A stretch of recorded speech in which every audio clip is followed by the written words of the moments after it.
fait de croquer ce petit biscuit concernant le traitement de nos hommes d'affaires au fait.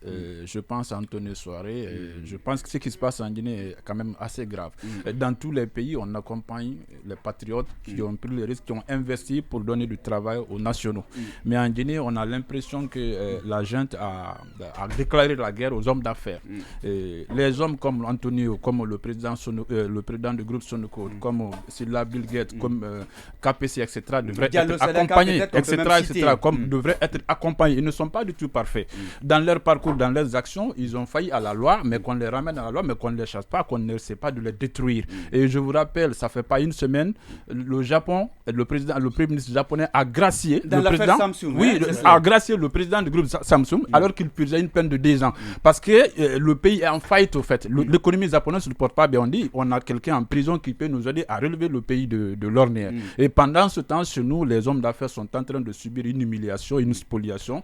Et vraiment, je pense à tout cela. Ça ne rassure pas non seulement les investisseurs nationaux, mais aussi les investisseurs internationaux qui vont venir vers en Guinée. Ça rassure. Donc, pas. Il va falloir que... Parce qu'il faut le dire, loin de le couvrir ou de le protéger, mais nous savons une seule chose. Guinée Game, c'est quand même son bébé. Il l'a vu naître. Il s'est battu, il a élargi dans tout le pays et subitement on veut lui retirer. Pour lui, ce n'est même pas une source de revenus importante. Il a dit que c'est pour des raisons sociales il maintient. C'est dommage tout ça. C'est dommage franchement. Oui. Et juste un mot par rapport aux magistrats, ça me fait un peu rire quoi. Quand les magistrats se commencent à boxer, je suis un peu content dans ma peau parce qu'ils sont complices de ce qui se passe. En fait, les citoyens ont été séquestrés ici, les citoyens ont été sortis de leur maison, ils n'ont rien dit. Charles lui-même quand il était il a fait enregistrer son ami. Quel est l'acte? Sidi Suleiman, bien sûr, qui était procureur à l'époque. Ils n'ont rien fait. Maintenant que c'est entre eux, ils sont en train de se boxer. Voici un peu la mafia qui est un peu en Guinée. C'est dommage. On a l'impression que personne ne défend le pays, mais plutôt chacun défend son petit intérêt. Et là, je suis quand même content que les magistrats commencent à donner des coups de tête et ça donne leçon à nous, les citoyens. Bien sûr. Voilà. Yabib, je vais te revenir d'abord. Allez, mon cher ami Mamadou Alpha Diallo ou Alpha Mamadou Diallo, bonjour. Ah oui, finalement, le syndrome est là, d'accord. Oui, il n'y a pas de problème. Mais c'est la même chose. Tu as Alpha, c'est Mamadou Alpha. C'est Mamadou. Non, le Mamadou vient avant. Bien. C'est Alpha qui vient premier. D'accord.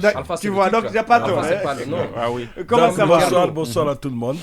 Je vais juste rebondir sur la crise qui se trouve au niveau des juges, au niveau du ministère de la Justice et les magistrats.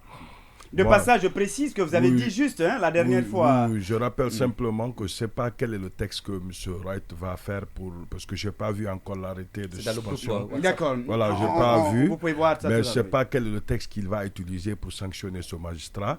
J'ai quand même lu en prélude ce qu'il a avant de mettre les sanctions contre le magistrat en question. Il a voulu détacher la faute de ce magistrat de l'association, faire sortir la faute de l'association pour dire que c'est une faute personnelle. Ça va être difficilement compréhensible puisque l'autre, si je ne me trompe pas, il est le président de l'association des magistrats. Mais bien sûr. Alors donc, de ce coup, il est difficile quand... Et il a signé même au nom justement de sa structure. Quand un magistrat est offensé, c'est sa structure et, vous savez, d'après la loi, on l'a dit clairement ici que ça exigeait à M. Sarouet de commencer, quel que soit, par une sanction disciplinaire en saisissant le Conseil supérieur de la magistrature. Supposons que les textes pénaux, le Code de procédure pénale sur la question parle d'une possibilité pour le ministre de la Justice de saisir directement le procureur. Ce texte va être paralysé par un principe de droit qui est simple. Si deux textes se rencontrent, il y a un texte spécial et un texte général. Le texte spécial s'applique. Donc le texte, la loi organique, la loi 054 sur la magistrature est un texte spécial pour les magistrats. En cas de confrontation ou d'idées sur le même chemin, c'est le texte des magistrats qui s'applique et de ce coup, et ça fait tomber que la sanction de M. Sarouet est purement inacceptable. Il a donc mordu la poussière. Il a mordu la poussière, mais je pense qu'il le fait sciemment. Et je ne pense pas qu'il puisse ignorer un principe aussi simple que ça pour un magistrat de son rang. Vous avez vu, quand on fait de la politique, parfois, il faut provoquer de la folie. En tout cas, sa réplique est vraiment très sévère. Les termes employés, c'est extraordinaire. Oui, très bien. Donc, dans chaque folie, il y a une petite cohérence, quoi. D'accord, très bien. Voilà ce qui est bien dit. Oui, mon cher ami Thierno Monet qui était à 2 minutes d'ici, en disant qu'il était là.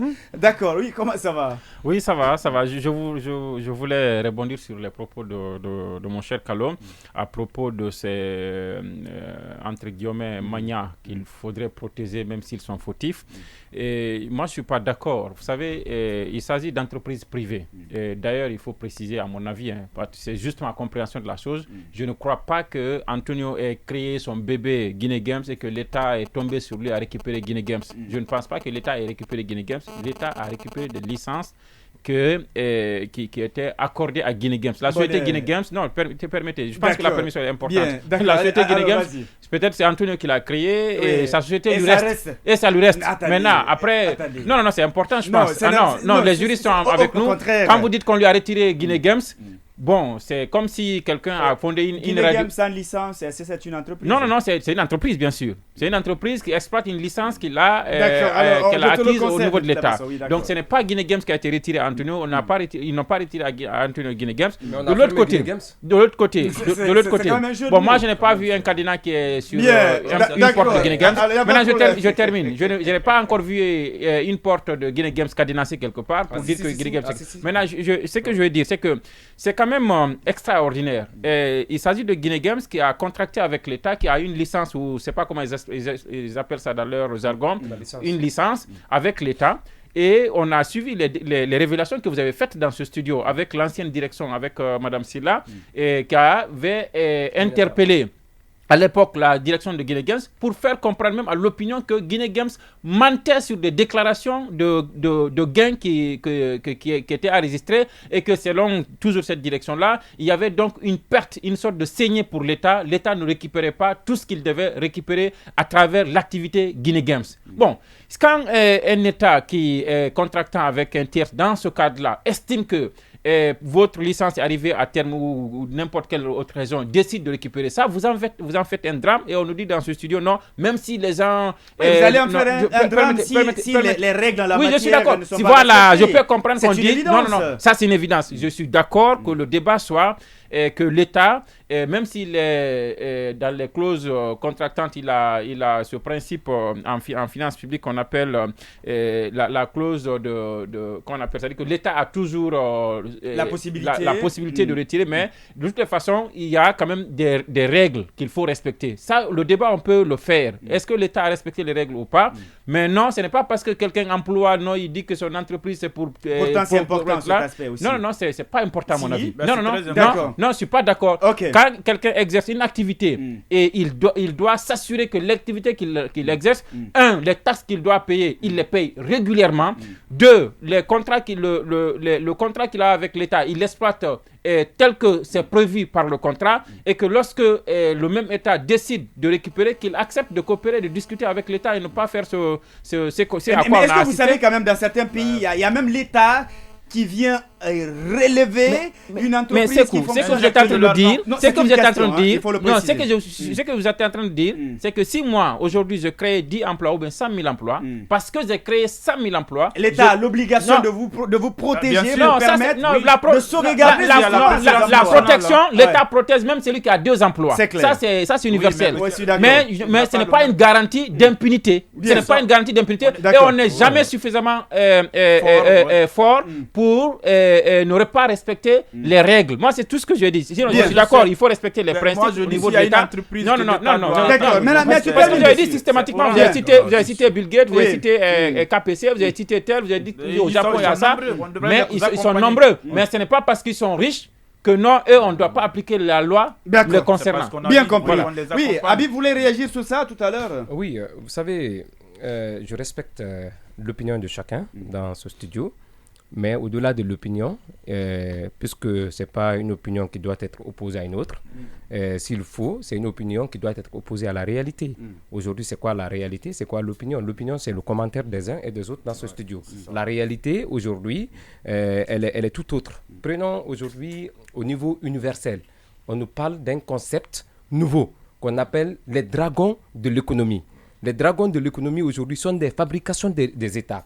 Vous prenez l'histoire de la France, vous prenez l'histoire des États-Unis, et je peux aller même au-delà pour partir d'un principe théorique très élémentaire. qu'on a appelé toujours la théorie de... Même en Afrique, hein. Non, je vais juste aider Tcherno qui... Alors, ce que je voudrais dire, vous partez sur le principe comment on appelle, de Max Weber, là où il a parlé de l'éthique protestante et de l'esprit du capitalisme.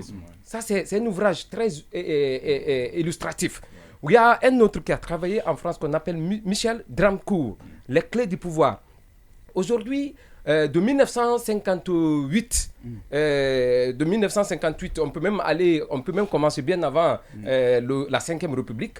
Mais en France, avec Louis XIV, Louis XV, tous ceux qui se sont succédés, avec la Constitution de 1891 qui avait commencé à donner une certaine limite au pouvoir royal, on a constaté quand les rois de France ou les chefs d'État, à partir de 1958, se déplaçaient, ils venaient avec tout cet arsenal de manière de leur pays qui composait les délégations officielles. C'était d'abord la première image qu'un chef d'État puisse vendre au-delà des frontières et il y a cette tradition qui continue aujourd'hui. Vous avez vu quand Macron se déplace, vous avez vu quand Sarkozy venait, vous avez vu quand Hollande venait. C'est au dernier voyage de Hollande en Guinée, c'était plus de 300 chefs d'entreprise français qui sont venus en Guinée. Et on a vu tout ça. Parce que dans ces pays, comme l'a dit Michel Drancourt, si l'État définit les règles, si l'État accepte de définir le cadre géographique de compétences de chaque structure, je pense que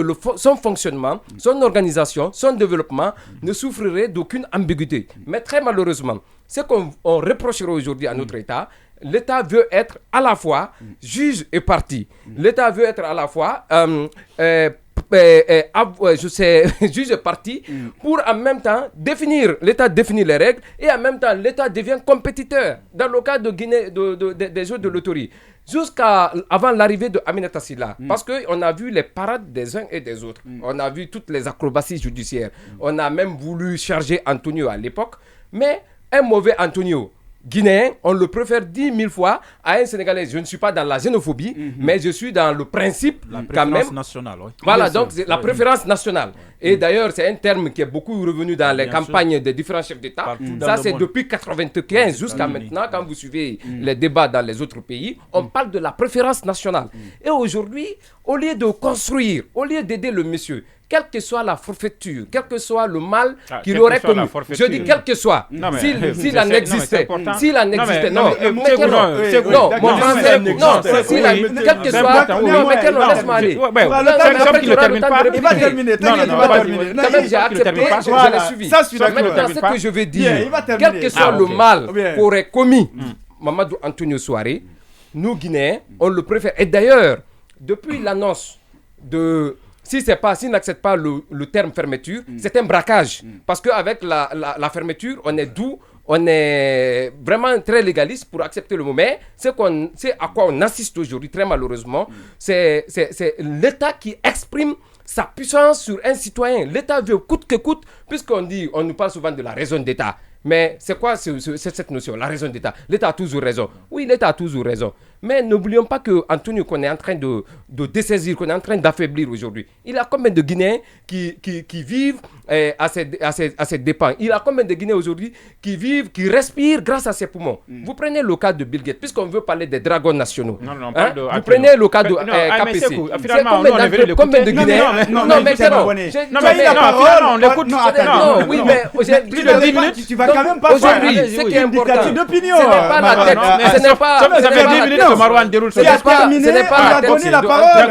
n'est pas la tête d'Antonio qui devrait intéresser, ce n'est pas le nom d'Antonio qui devrait intéresser, mais plutôt c'est aujourd'hui l'intérêt que suscite Guinée Games et l'espoir que cela représente pour la jeunesse du pays. Bien avant Antonio, même si on dit que c'est Kandabouni, c'est haram. Mais aujourd'hui, dans cet argent haram, il y a du halal dedans. On a déjà compris. Ce que je veux dire, c'est vrai. On va se poser la question de l'opportunité du braquage de Guinée Games. Vous savez, on est en période de transition et on sait que la gente a besoin de boire et ça, j'assume ce que je dis. D'accord, on a compris. On sait que aujourd'hui, on t'a compris. Une vache à lait. C'est bien. Donc, voilà. On peut traire comme une vache. Oui, on t'a compris, d'accord. Je voulais juste placer en 30 secondes, oui, très rapidement. Non. Lui, il respecte ses 30 secondes. Moi, je dis, une fois encore, c'est devant nous que l'Assemblée a voté ici que désormais l'État a comment vous appelez ça, le monopole de l'importation des produits pétroliers. C'est devant nous. Ça a été voté. On n'a rien dit. L'État a mis ça en application. Mais tu sais que est-ce que tu peux continuer? C'est un non-binaire. C'est un béninois qui importait les produits pétroliers. Il va continuer. Et c'était plus de 150 millions de dollars. Ce sont des chiffres. Non, d'accord, tu le laisses aller cette fois-ci. Ça partait dans les poches. Tu le laisses aller jusqu'au bout. Allez-y, mon cher ami. L'État a décidé que désormais, c'est lui qui importe les produits pétroliers. C'est devenu un principe, c'est devenu une loi.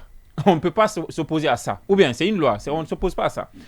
Ensuite, l'État a décidé que désormais, les jeux de loterie reviennent à la LONAGUI. Ça, c'est quelque chose qui a été hérité du régime d'Alpha Condé. C'est une loi. Maintenant, est-ce que quand la LONAGUI décide de récupérer et de faire cela, n'est-ce pas l'application d'une loi qui est établie? Oui. On veut dire que parce que quelqu'un emploie 100 ou 200 personnes, il faut que lui, il soit suffisamment puissant pour que la loi ne lui soit pas opposée?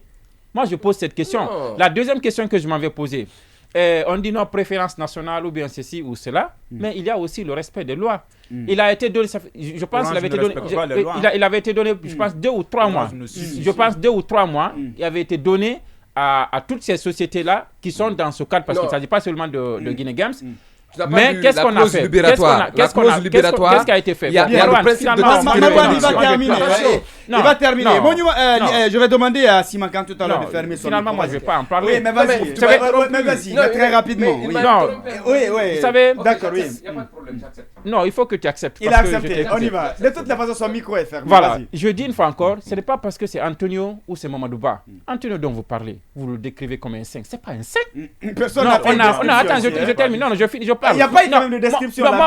Moi aussi, j'ai la liberté de mémoire aussi. Mais bien sûr. Sauf que tu vas pas on a vu quand même Antonio à la Fédération guinéenne de football. On a vu quand même. Ensuite, on a vu... Non, je termine. Est-ce que je peux? D'accord. On a vu Antonio. C'est pas un extraterrestre. C'est un être humain comme nous. C'est un Guinéen. Nous voulons que ses droits soient respectés. Mais il n'est pas suffisamment riche pour que la loi ne lui soit pas appliquée. Ça, c'est un. De deux. La deuxième chose. On parle de préférence nationale, de décision. On est d'accord que l'État accompagne les nationaux et fasse des champions. Et Alpha Condé était bien dans cette dynamique. Mais le débat qui est là, c'est que quelqu'un a voulu tenir tête à l'État. Il a été dit depuis plus de 2 mois. Désormais, ça revient à la LONAGUI. Mais on est resté dans ces communiqués contre communiqués, des sports par-ci, des déclarations par-là, jusqu'au jour J. Vous êtes d'accord avec moi? Jusqu'au jour J, des dispositions n'ont pas été prises pour que la direction de Guinée Games et la direction de la Loterie nationale de Guinée puissent s'asseoir et vraiment trouver une solution. Soit Guinée Games reste avec la société quand elle arrive à convaincre, si elle arrive à convaincre la LONAGUI, ou la LONAGUI récupère sans que les manifestations auxquelles nous sommes en train d'assister aujourd'hui n'interviennent. Moi, la leçon que je tire, c'est que quelqu'un a pensé qu'il peut manipuler l'opinion et peut vraiment tenir tête à l'État. Et là, heureusement que ça a échoué parce que depuis avant-hier, la LONAGUI a déjà assure déjà, elle a fait savoir à travers un communiqué. Est-ce que ça travaille? Non, mais que ça travaille ou pas, c'est pas quand même, ça n'honore pas Antonio, ça n'honore pas Antonio Soiré de voir que des gens manifestent dans les rues et que son image soit collée à cela. D'accord, très bien. On t'a compris. Ils sont nombreux aussi à vouloir réagir à ce qui se passe. Ces hommes d'affaires ne sont pas coupables de quelque chose. Aucune juridiction ne les a condamnés à quoi que ce soit. On doit les soutenir. Merci à vous, le message, il est bien lu. Oui, allez-y. Eu égard à cette situation, moi, ce que je vais décrire, sans être trop économiste ou juriste, c'est simplement savoir les postes d'emploi qui seront perdus. Ce qui est sûr, quand cette entreprise va passer dans la main de l'ONAGUI, il y aura beaucoup de pertes d'emploi. On n'a pas, puisque c'est lui qui connaît un peu la société PMU, comment elle se portait à un moment, et quand elle est passée dans le portefeuille de l'État, comment ça s'est déroulé, et qu'est-ce que prouve même que les gains que les parieurs vont leur être distribués de façon correcte. Il y a quand même des engagements. Non, je vous appelle juste, ils vont toujours s'engager. Ils ne peuvent pas faire le contraire. Ils ne pourront jamais rapporter qu'ils ne feront pas ce que se doit. Mais ce qui est sûr, je suis convaincu à 100% qu'il y aura des pertes d'emploi, qu'il y aura une baisse d'activité, puisque par principe, l'État n'est pas un bon commerçant. L'État, son rôle, c'est de protéger dans l'intérêt général. Là, il faudrait quand même, moi, j'aurais préféré que... Et cette intervention est même interdite. Voilà, moi, je préfère que l'État puisse jouer sur des règles de régularisation pour permettre de s'entendre avec M. Souaré pour gérer, puisque vous savez pourquoi Conakry n'est pas propre, c'est puisque c'est géré par l'État. Dans tous les domaines où l'État intervient, c'est difficile, on ne peut pas difficilement s'en sortir. En dernière position, vous savez aussi qu'il est toujours normal pour un État qui veut sombrer dans la dictature d'appauvrir les gens. Vous le savez, c'est une des règles fondamentales de la dictature. Il faut appauvrir les gens, il faut les mettre dans le besoin, effrayer tout le monde. Et finalement, on ne sait pas si de ce côté, on est en train d'agir pour ça, mais cependant, il y a des postes en jeu. Et ceux qui manifestent se rendent compte. Vous ne demandez pas si...